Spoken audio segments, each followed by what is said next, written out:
Sa kanindot ang daka. Very white sand. See?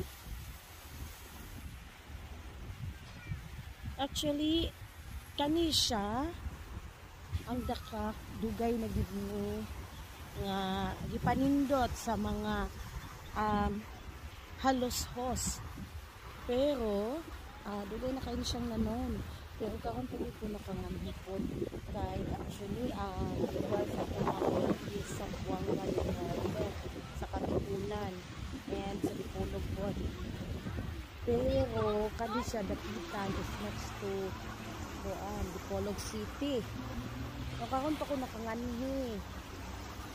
May pa nga akong anak si Alec nakanganhi, gamay pa siya, nakanganhi na siya. Okay, no? Nice kaayo ilahang sand. Nice ka